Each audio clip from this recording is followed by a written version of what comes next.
Okay. Checking out the live stream. Looks like we're doing well. Welcome, everyone, to the Bite Back Tour in the city of Pomona. We're glad to be here because there's a lot happening in Pomona, including a lot of mosquito bites that we've heard about from everyone who lives, works, and visits the city. Before we dive into it, let's do a round of introductions. My name is Levy Sun. I'm with the San Gabriel Valley Mosquito and Vector Control District. And I'm just going to go around the circle on my screen to Stephen. Go ahead and introduce yourself. Hi everyone, my name is Stephen Gagos. I'm a vector control specialist too for the San Gabriel Valley Mosquito and Vector Control, and I am in the operations department. And then we have Pablo. Hi everyone, my name is Pablo Cabrera, and I'm the communications specialist here at the district. And Jackie. Hello, my name is the surveillance department. All right. Sorry, Jackie, you cut out for a bit. Just say your name again. Hi, my name is Jackie, and I work for the surveillance department, and we gather data and bring it back to the district. Awesome. And then next, Allie. Hi, everyone. I'm Allie Gaspar. I'm the outreach assistant here at the district, and I'm also currently in the city of Pomona, right in front of Pomona City Hall. Yes. Awesome. So if you're in the city, if you're working for the city in your city hall, and you're in one of those windows, be sure to wave hello. Lastly, we have Carol Ann. My name is Carol Ann Hagley, and I'm one of the education specialists with the district. All right. So let's just dive right into it. The big news right now is that West Nile virus is circulating throughout San Gabriel Valley. We've had quite a few dead birds that have turned up positive for West Nile virus, and a lot of mosquito samples from our routine traps come up positive for West Nile virus.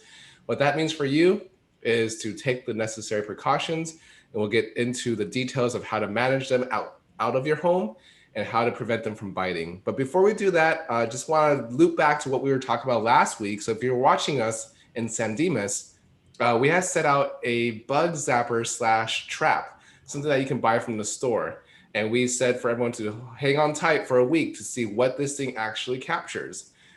There is a study from the East Coast that stated that these bug zappers and captures, or these bug, they had a specific name for them, but the study went in to look whether or not they actually killed or trapped mosquitoes. Turns out it's a hard no.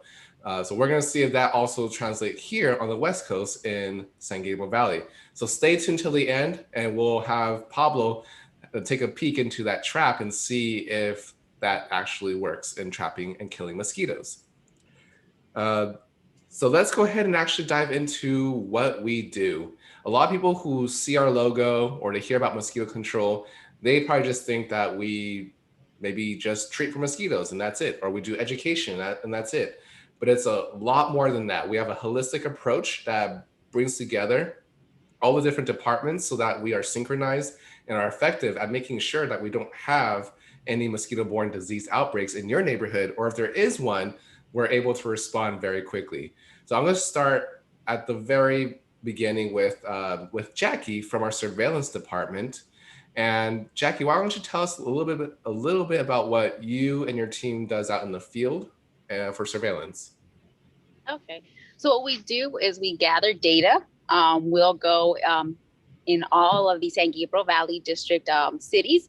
We'll place out different traps. We'll gather the collections, and we will go and ID them and see what the populations are. We'll record them. We'll log that information in our system into CalCert, which is the state's data collections from all of California, and we'll also send that throughout to the operations department. And today, what I have with me is a gravid trap. I'm sorry, a BG trap. I know everyone's used to seeing the gravid trap, which is mostly aimed for the Helix mosquito, which is the nighttime mosquito, which is the one that primarily is in charge of West Nile. But in recent years, we've been invaded by the Aedes species.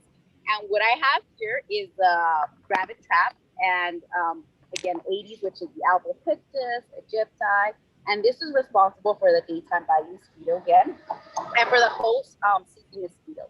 So it's very easy to set up. I'll put it in a hidden cryptic area, and no chemicals, no pesticide is used. you just need either a lure, which this mimics mammals' odor, lactic acid, ammonia. So the mosquito is then lured or is attracted to this. So what I do, we'll keep these in the fridge to keep the life up to 6 months.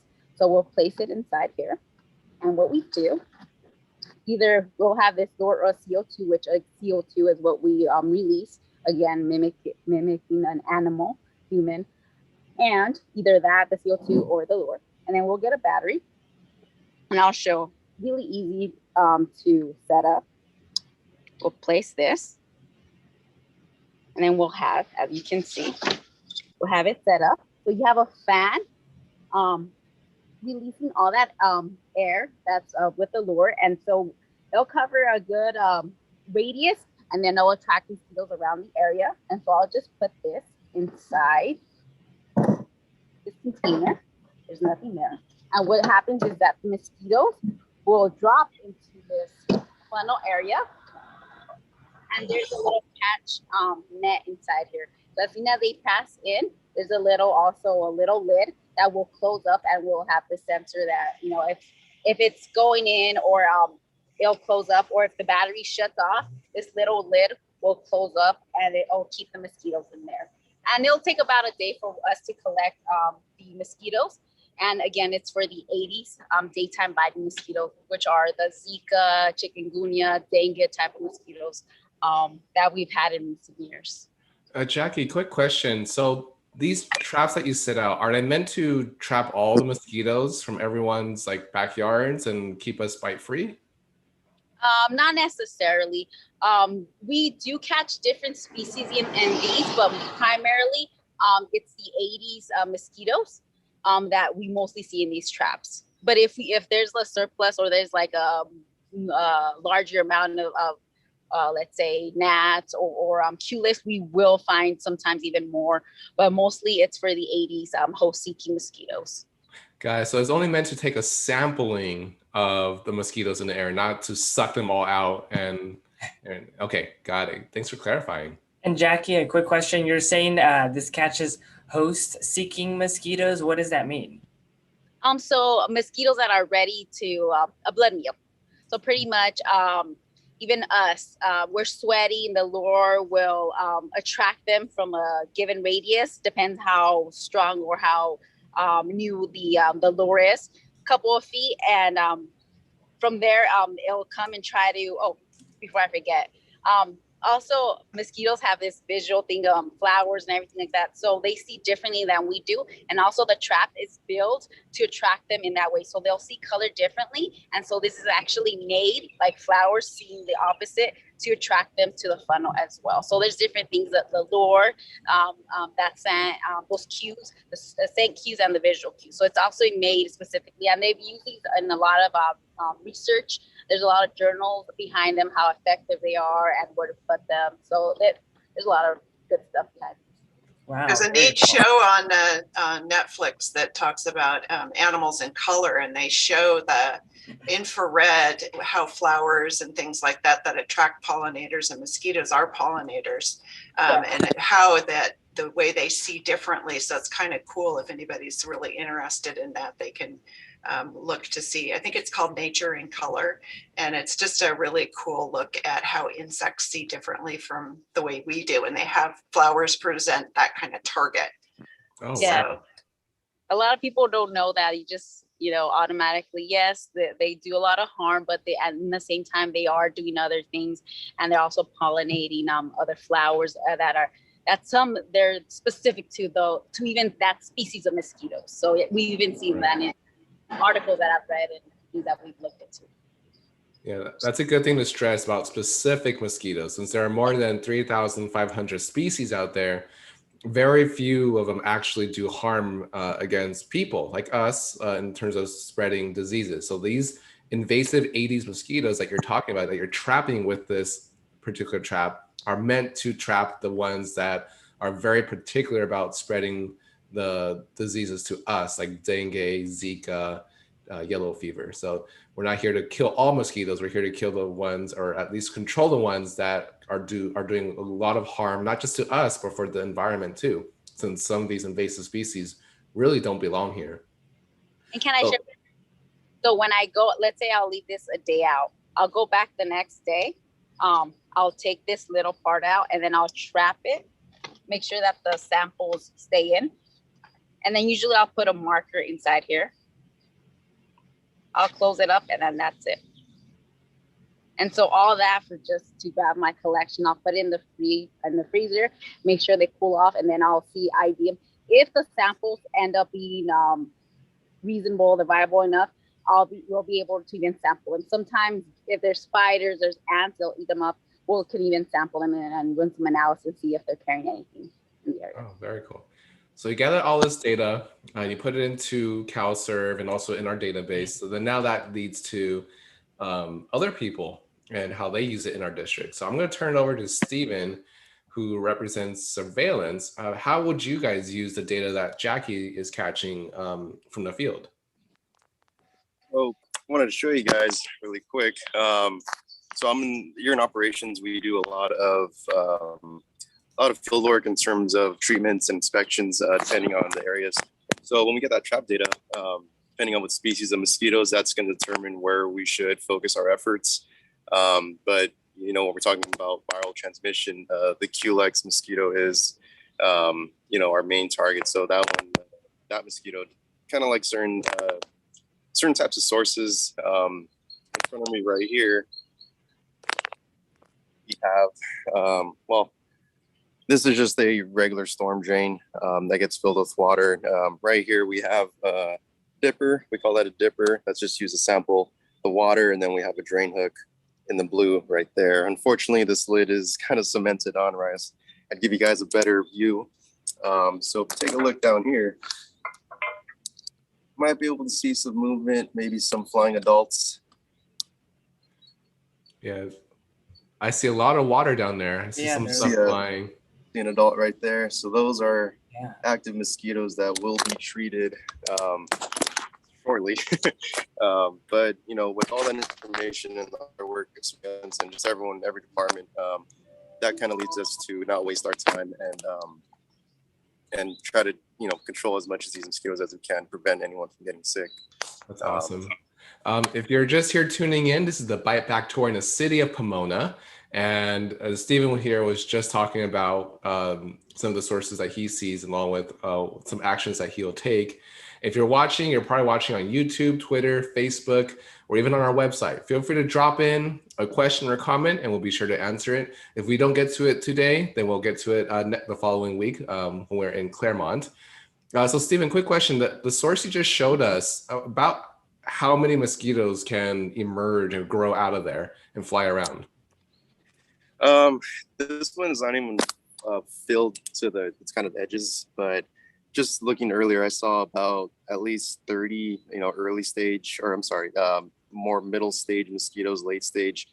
Some of the earlier stages are harder to see at this height, but you can have hundreds to thousands, even more, just depending on just how much water is there, how much food is there, if this is something that gets flushed out routinely, or if it sits, you know, year long almost. So it's something we always try to keep tabs on and make sure that we're consistently inspecting these so nothing gets dropped and these cycles kind of start up and create a new wave of mosquito influx pretty much. And Stephen, real quick, sorry, Papa. If residents see something like this, is there a way that they can help you out? You know, I mean, everyone kind of tends to hang out around their community. Is there something that we could do as residents to help you out? Yeah, so any type of stagnant water that you see, whether it's, you know, something on the street, a gutter, something that you notice that stays for, you know, we're looking at over a week, and you can see, sometimes you're able to visibly see the mosquitoes, but reporting that to us is always key to let us know kind of what's going on in the area as well. We have the trapping, but, you know, calls about bites or even just possible sources, you know, we'll go and check it out and make sure if it's something to monitor or it's something that shouldn't be a worry, but always letting us know what you find, but also take a look at your own backyard, front yard, side yard. If you notice something that you can do something about, let's say it's a bucket, or even adding mesh like window screening to landscaping drains around the property. That's a huge deterrent for mosquitoes. They won't be able to lay their egg and go inside. That sometimes is a lot of the issue that I find. People are noticing bites on their property that have landscaping drains. If you have no drains, then there's also different containers and sources, but definitely always look and see if you can toss anything that you're not using that could hold water, or just dumping over, or water that you see just sitting in your yard. And Stephen, for residents, something that we hear common, and I'd like to get your take on it, is for sources like this, we hear when we're at a lot of public events, a lot of residents say like, oh, what if I just throw chlorine in it? It'll kill off any of the mosquito larvae. Is that an effective treatment for mosquito larvae? No, it's actually, it's not meant for treating mosquitoes. So it's not going to be the best thing for it. The chlorine will sometimes, it might eliminate the algae growth, which is just one type of food source for the mosquitoes.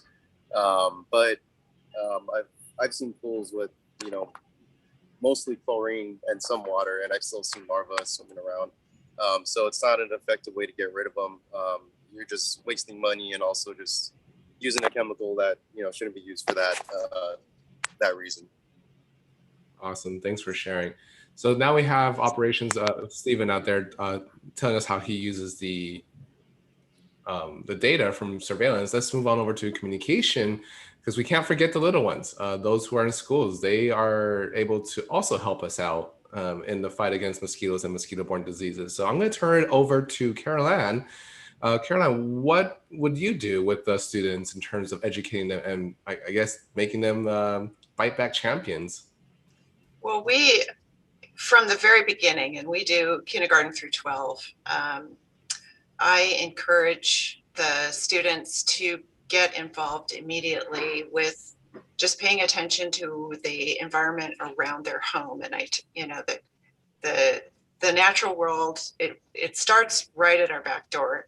So it's important from an early age for them to understand that they do have control over what is happening around their home and in their home. And so they are taught to dump out water. And so we have a number of classroom programs that reinforce that, K through 12. And then we have a number of community citizen science programs. One of them is Operation Mosquito Grid.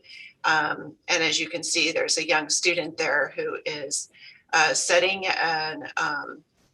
what we call a detection lure. It's an OV trap, which is lined with paper and filled with water, and it attracts female mosquitoes that are getting ready to lay eggs. And then the students check back in a week and see. It's a way of determining whether there's mosquitoes present in their yard. And then we also have Vector Inspectors Program, or VIP, which is another community citizen science program, which focuses on reduction of standing water in their backyards. So they take water samples and send those in, and we report back all the different kinds of critters that live in that stagnant water.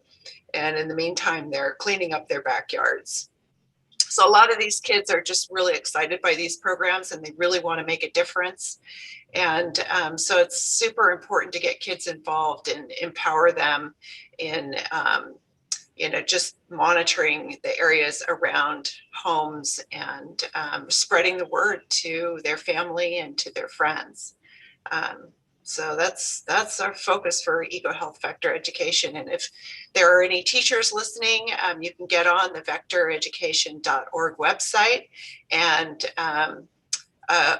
sign up for a program. We're enrolling for fall.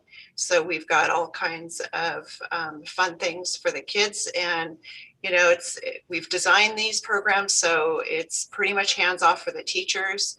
We have everything automated, and we do all the legwork. So, check it out. And if you have any questions, you can contact us.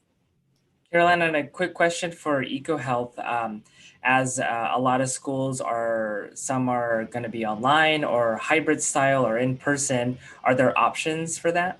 Absolutely. We have, we really got on the, got busy and got a lot of our programs, especially our presentations, online. And we do virtual presentations. And then our citizen science programs are also designed, they can go either way, either in class, or we can, do all of this virtual. So we have some really fun presentations, especially for the VIP.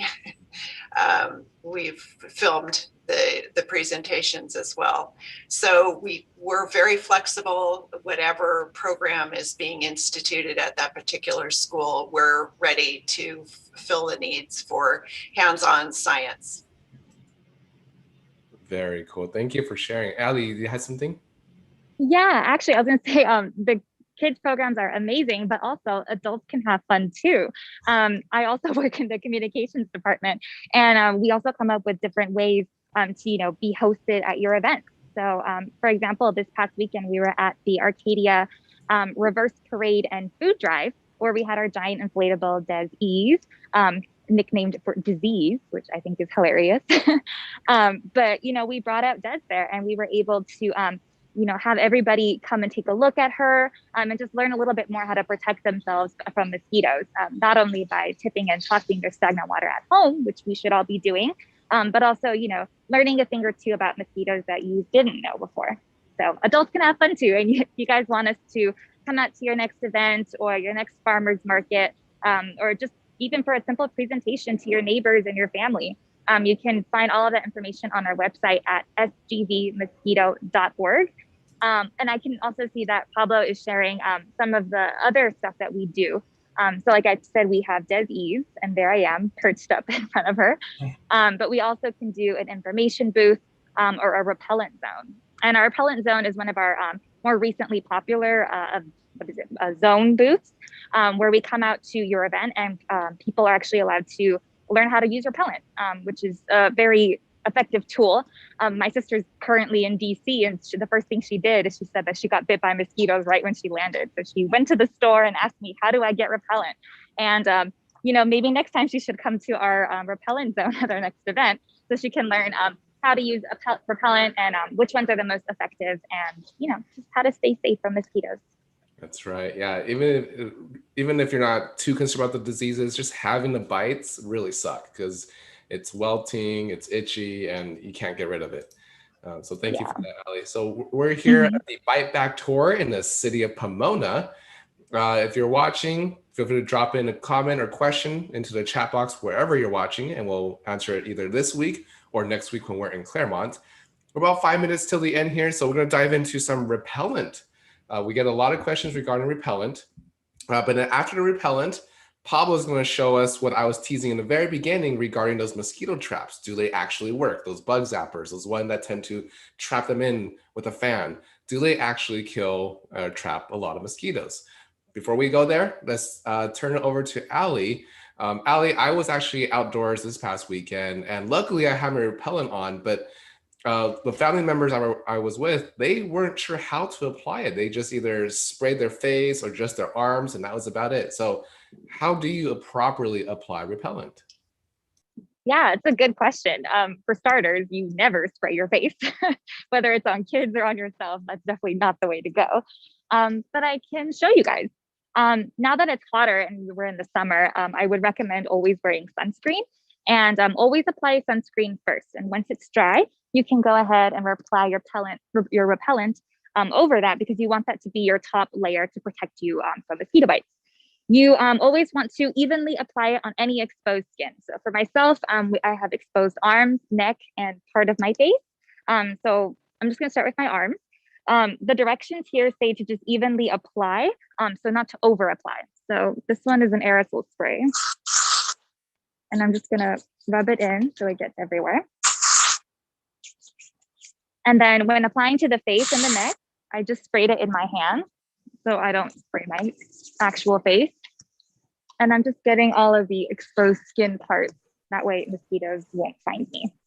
And before I touch anything else, I do want to wash my hands, before taking on food or, touching like little kids and stuff like that. It's always important to make sure as a parent or as an adult, to spray your hand first and then go ahead and apply it on a child as well. And then Ali, I hear all the time, well, I want to use 100% DEET no matter what. Like, does a percentage mean strength, or is there another thing behind the percentage of the active ingredient?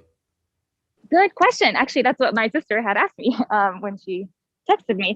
So on the front of the label, it will tell you the ingredient. This one is DEET at 15%. And that basically gives you, the percentage gives you an amount of length of time. So the higher the number, for example, like 80%, it's going to last longer versus something lower, you're probably going to have to reapply much sooner, which is why it's really important to also read the directions label.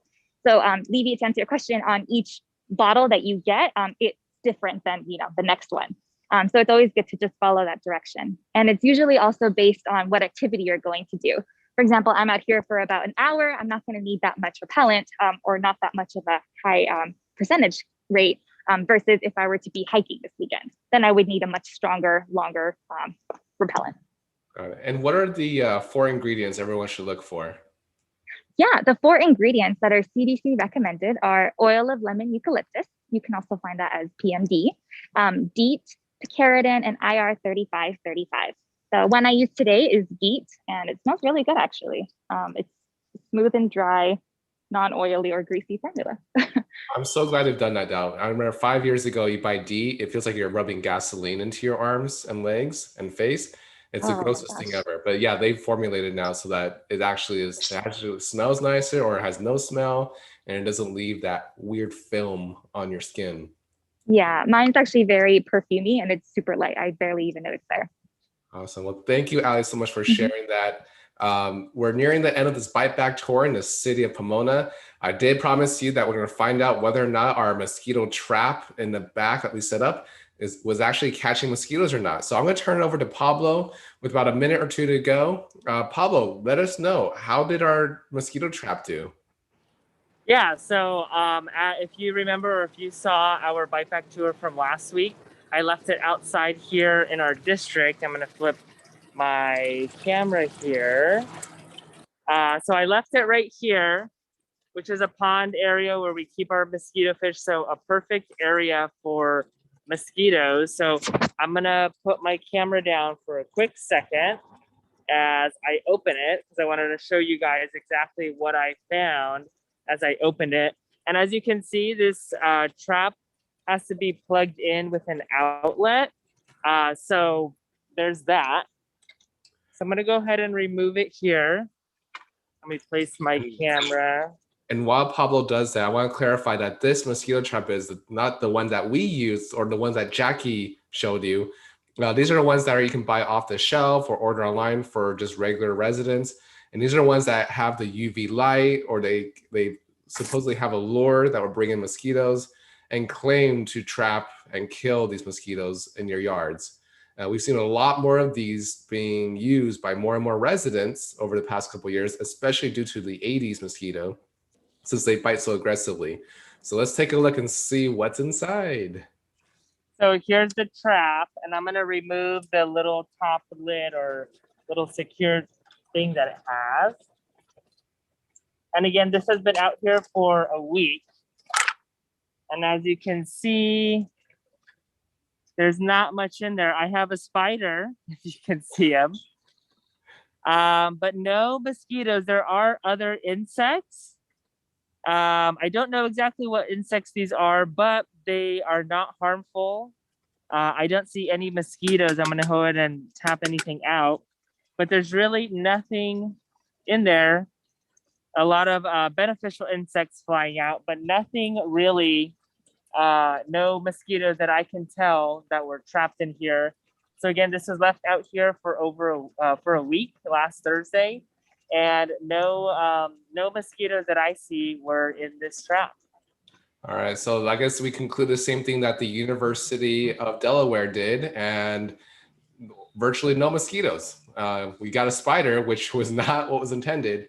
And according to the University of Delaware study, it killed a majority of beneficial insects in the environment. So if you do want to use these, please know that you are lowering the biodiversity. You're actually killing insects that are not harmful to you or the environment. In fact, you're probably doing some more damage than is necessary to get rid of almost no mosquitoes. So save your money, buy the repellent, and ditch the water. Caroline, you have something to add? I did, and that's kind of the whole point.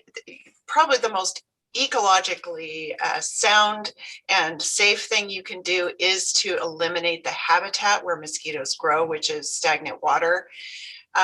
So that is probably the safest and most eco-groovy thing you can do, is to just get rid of the stagnant water. You're not going to be getting rid of tadpoles or any kind of beneficial insects. Really, the only thing that stagnant water grows in our backyard is mosquitoes. So that, combined with planting things like native plants, which cut down on the amount of water you use, is really the most ecologically and beneficial thing that you can do around your home. I love that eco-groovy thing we can do. We should just take that as our tagline. Tip and toss, make that the most eco-grooviest thing you can do. Love it.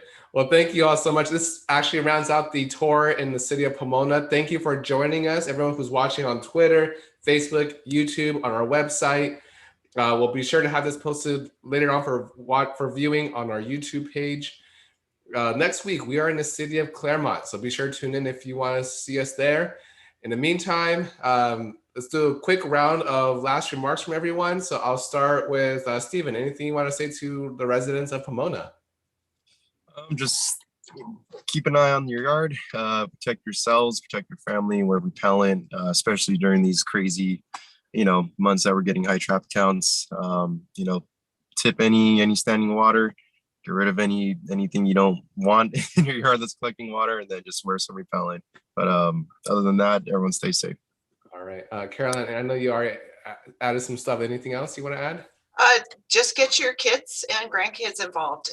They're very sharp-eyed and observant, and they can find all sorts of little sources that you may not have had the time or ability to spot. So put them to work looking for those mosquito sources and get the water dumped out and the containers eliminated. All right, thank you, Caroline. And then Jackie. Same thing with repellent. Take it with you. You may not know if you'll need it, or maybe someone around you might need it. Once you get that first bite, you don't want to keep getting bites. So you never know. You don't know how the day will be. Just take it with you. And if you need it, you have it with you. So just be prepared always. Great point. Pablo. Yeah, just again, with these quote unquote mosquito traps that are out in the stores, you're catching more beneficial insects than anything else. Like I showed earlier today, all I caught was really an arachnid friend, a little spider in there, which I'll let him loose afterwards.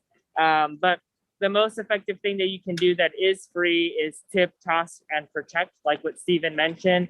Tipping out any stagnant water, which is where mosquitoes are growing, and tossing any containers that can potentially hold water and become mosquito sources. And ultimately, just like Jackie just mentioned, protecting yourselves from mosquito bites, using it as soon as you know you're going to be outside, putting on mosquito repellent, and making sure that you're properly protected from mosquito bites. Thank you, Pablo. Ali. Hey everyone, just to say again what Jackie had said, is to be prepared. Just like we wear our masks sometimes when we're outside and we have hand sanitizer, you also want to make sure you're prepared with repellent. It's definitely a lifesaver, and learn from my sister's mistakes. She didn't take it when she traveled, so you guys should. Awesome. Thank you for that, Ali. Well, thank you all so much for tuning into the Bite Back Tour in the city of Pomona. Stay safe, everyone, and stay bite